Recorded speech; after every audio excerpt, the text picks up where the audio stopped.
പരിശുദ്ധമായ നാമം മഹത്വപ്പെടുമാറാകട്ടെ. വീണ്ടും ഒരു നോമ്പ് കാലഘട്ടത്തിലേക്ക് നാം പ്രവേശിച്ചിരിക്കുകയാകുന്നുവല്ലോ. പ്രാർത്ഥനയോടുകൂടി ജീവിത വിശുദ്ധിയോടുകൂടി ഈ നോമ്പ് കാലഘട്ടം കാത്തു സൂക്ഷിക്കുവാൻ, ദൈവവുമായുള്ള ഒരു അഭേദ്യമായ ബന്ധത്തിൽ നമുക്ക് നിലനിൽക്കുവാൻ സർവശക്തനായ ദൈവം ഈ അനുഗ്രഹീതമായ ദിനങ്ങളിൽ നമ്മെ ഒരുക്കുമാറാകട്ടെ എന്ന് പ്രാർത്ഥിക്കുകയും ഹൃദയംഗമായി ആശംസിക്കുകയും ചെയ്യുന്നു. ഈ അനുഗ്രഹീതമായ നിമിഷത്തിൽ ദൈവസന്നിധിയിൽ പ്രാർത്ഥനയോടുകൂടി നമുക്കായിരിക്കാം. അല്പസമയം ചിന്തയ്ക്കായി തിരഞ്ഞെടുത്തിരിക്കുന്ന വേദഭാഗം യെശയ്യാ പ്രവാചകന്റെ പുസ്തകം 55-ാം അധ്യായം അതിന്റെ 6-ാമത്തെ വാക്യം.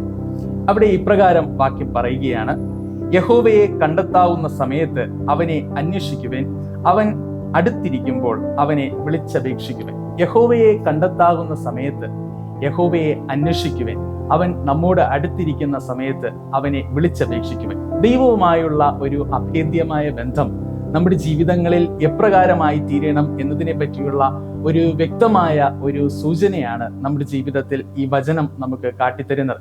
ദൈവവുമായി ഒരു ബന്ധം പുലർത്തുവാൻ പലപ്പോഴും സാധിക്കാതെ പോകുന്ന ഒരു കാലഘട്ടത്തിലാണ് നാം ഓരോരുത്തരും ആയിരിക്കുന്നത്. ഒരു ആർട്ടിഫിഷ്യൽ ഇന്റലിജൻസിന്റെ കാലഘട്ടത്തിൽ നാം ആയിരിക്കുമ്പോൾ, പലപ്പോഴും നമ്മുടെ ലൗകിക സുഖലോലുപതകൾക്ക് പ്രാധാന്യം നൽകുന്ന കാലഘട്ടത്തിൽ ദൈവവുമായുള്ള ഒരു ബന്ധം കാത്തു സൂക്ഷിക്കുവാൻ ഒരിക്കലും കഴിയാതെ പോകുന്ന ഒരു അനുഭവം നമ്മുടെ ജീവിതങ്ങളിൽ ഒരു യാഥാർത്ഥ്യമാണ്. നോമ്പനുഭവങ്ങൾ ആചരിക്കുവാനോ ദിവസേന പ്രാർത്ഥനകൾ നമ്മുടെ ജീവിതത്തിൽ നിലനിർത്തുവാനോ നമുക്ക് സാധിക്കാതെ പോകുന്നു എന്നുള്ളതാണ്. ഈ ഒരു നോമ്പ് കാലഘട്ടത്തിൽ ഈ വചനം നാം ധ്യാനിക്കുമ്പോൾ നമ്മുടെ ജീവിതങ്ങളിൽ ദൈവവുമായുള്ള ബന്ധം പുതുക്കുവാൻ നമുക്ക് കഴിയേണ്ടത് അത്യാവശ്യമാണ്. അതിന് നമ്മുടെ ജീവിതത്തിൽ അത്യന്താപേക്ഷിതമായ ഒരു അനുഭവം എന്നത് പ്രാർത്ഥനയാണ്. വർത്തമാന കാലഘട്ടത്തിൽ നമ്മുടെ ജീവിതത്തിൽ നിന്ന് അന്യം നിന്നു പോകുന്ന ഒരു അനുഭവവും ഈ പ്രാർത്ഥന തന്നെയാണ്. വ്യക്തിപരമായ പ്രാർത്ഥനകൾ നഷ്ടപ്പെട്ടിരിക്കുന്ന കാലം, കുടുംബ പ്രാർത്ഥനകൾ നഷ്ടപ്പെട്ടിരിക്കുന്ന കാലം, ആരാധനാലയങ്ങളിലെ പ്രാർത്ഥനകൾക്ക് പ്രാധാന്യം കുറഞ്ഞു വരുന്ന ഒരു കാലഘട്ടം. ഈ അനുഭവങ്ങളിൽ നാം ആയിരിക്കുമ്പോൾ നമ്മുടെ ജീവിതത്തിൽ പ്രാർത്ഥനകൾക്ക് കൂടുതൽ പ്രാധാന്യം നാം നൽകേണ്ടുന്നത് വളരെയേറെ അത്യാവശ്യമാണ്. എപ്രകാരമാണ് നമ്മുടെ ജീവിതത്തിൽ പ്രാർത്ഥന നമുക്ക് കാത്തു സൂക്ഷിക്കുവാൻ കഴിയുന്നത്? യോഹന്നാൻ എഴുതിയ സുവിശേഷത്തിൽ യേശു മശിഹ വളരെ മനോഹരമായി നമ്മെ പഠിപ്പിക്കുന്നുണ്ട്. പുത്രനായ ക്രിസ്തുവിന്റെ നാമത്തിൽ പിതാവായ ദൈവത്തോട് നമുക്ക് പ്രാർത്ഥിക്കുവാൻ സാധിക്കണം എന്ന് കർത്താവ് തന്റെ മധ്യത്തിലായിരിക്കുന്ന ശിഷ്യന്മാരോട് പറയുന്നത് നമുക്ക് കാണുവാനായി കഴിയും.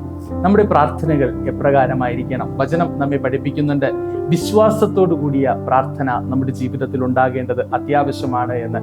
വിശ്വാസത്തോടുകൂടി ദൈവസന്നിധിയിൽ പ്രാർത്ഥിച്ച ഒത്തിരിയേറെ പ്രിയപ്പെട്ടവരെ നമുക്ക് കാണുവാനേ കഴിയും. കൃത്യമായി ദൈവസന്നിധിയിൽ പ്രാർത്ഥിച്ചു, പൂർണ്ണ വിശ്വാസത്തോടുകൂടി കൃത്യമായി ദൈവസന്നിധിയിൽ പ്രാർത്ഥിച്ചു. കർത്താവ് കൃത്യമായുടെ ജീവിതത്തിൽ ഒരു വലിയൊരു അത്ഭുതം പകർന്നു നൽകുന്നത് നമുക്ക് കാണുവാനേ കഴിയും.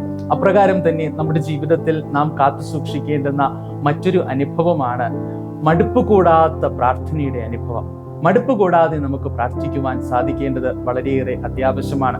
വിശ്വാസികളുടെ പിതാവായിരിക്കുന്ന അബ്രഹാം പിതാവിന്റെ ജീവിതം നാം നോക്കുമ്പോൾ ദൈവസന്നിധിയിൽ മടുപ്പ് കൂടാതെ പ്രാർത്ഥിക്കുന്ന അബ്രഹാമിനെ കാണുവാനേ കഴിയും. ദൈവം നൽകിയ നന്മകൾ അനുഭവിച്ചുകൊണ്ട് പരിമിതികളുടെ മധ്യത്തിൽ ദൈവ സന്നിധിയിലായിരുന്ന ഒരു മഹത് വ്യക്തിയാണ് അബ്രഹാം. അബ്രഹാമിന്റെ ജീവിതത്തിൽ ഉണ്ടായിരുന്ന ഒരു വലിയൊരു പ്രാർത്ഥനാ വിഷയം എന്നത് തന്റെ ജീവിതത്തിൽ ഒരു തലമുറയെ ലഭ്യമാക്കണം എന്നുള്ളതായിരുന്നു. വർഷങ്ങളായുള്ള അബ്രഹാമിന്റെ പ്രാർത്ഥനകൾ ദൈവസന്നിധിയിൽ നമുക്ക് എത്ര ദിവസം പ്രാർത്ഥിക്കുവാനായി കഴിയും? പലപ്പോഴും പല വിഷയങ്ങൾക്കായി നാം പ്രാർത്ഥിച്ചിട്ട് ഇന്നും നമ്മുടെ ജീവിതത്തിൽ ഉത്തരം ലഭ്യമാകാതെ നാം വിട്ടുപോയിട്ടുള്ള ഒത്തിരിയേറെ വിഷയങ്ങൾ നമുക്ക് കാണുവാനായി കഴിയും. പ്രിയ ദൈവമക്കളെ, നമ്മുടെ ജീവിതങ്ങളിൽ പ്രാർത്ഥനകൾക്ക് നാം പ്രാധാന്യം നൽകേണ്ടത് അത്യാവശ്യമാണ്. ദൈവം നമ്മുടെ ജീവിതത്തിൽ കുറിച്ചിരിക്കുന്ന ഒരു സമയമുണ്ട്. ആ സമയത്ത് നമ്മുടെ ജീവിതത്തിൽ നമ്മുടെ പ്രാർത്ഥനകൾക്കുള്ള ഉത്തരങ്ങൾ നമ്മുടെ ജീവിതത്തിൽ നൽകുവാൻ മതിയായവനാണ് ദൈവം എന്നുള്ള ബോധ്യം നമ്മുടെ ജീവിതത്തിൽ ഉണ്ടായിരിക്കേണ്ടത് അത്യാവശ്യമാണ്. ആ ഒരു അനുഭവമാണ് ഈ നോമ്പ് കാലഘട്ടങ്ങളിൽ നമ്മുടെ ജീവിതത്തിൽ ഉണ്ടായിത്തീരേണ്ടുന്നത്. അത്തരത്തിലൊരു പ്രാർത്ഥനയിൽ അധിഷ്ഠിതമായ ഒരു ജീവിതം നയിക്കുവാൻ, പ്രാർത്ഥനയിൽ മുഴുകിയ ഒരു അനുഭവത്തിൽ ഓരോ ദിനങ്ങളും നമുക്ക് മുന്നേറുവാൻ സാധിക്കുമ്പോൾ നോമ്പ് കാലഘട്ടം ഒരു വിശുദ്ധിയുടെ അനുഭവമായി നമ്മുടെ പഴയ മനുഷ്യന്റെ അനുഭവങ്ങൾ മാറി ഒരു പുതുക്കത്തിന്റെ, രൂപാന്തരത്തിന്റെ അനുഭവത്തിലേക്ക് നമുക്ക് മുന്നേറുവാൻ സർവശക്തനായ ദൈവം നമ്മെ ഒരുക്കുമെന്നതിന് യാതൊരു സംശയവുമില്ല. അത്തരത്തിൽ നമ്മുടെ ജീവിതങ്ങളെ നമുക്കൊരുക്കാം. സർവശക്തനായ ദൈവം തന്റെ പരിശുദ്ധാത്മാവിനാൽ ഈ നോമ്പ് കാലഘട്ടങ്ങളിൽ പ്രാർത്ഥനയോടുകൂടി നിലനിൽക്കുവാൻ നമ്മെ ഒരുക്കട്ടെ എന്ന് പ്രാർത്ഥിക്കുന്നു. ദൈവം നമ്മെ സമൃദ്ധമായി അനുഗ്രഹിക്കുമാറാകട്ടെ. ആമേൻ.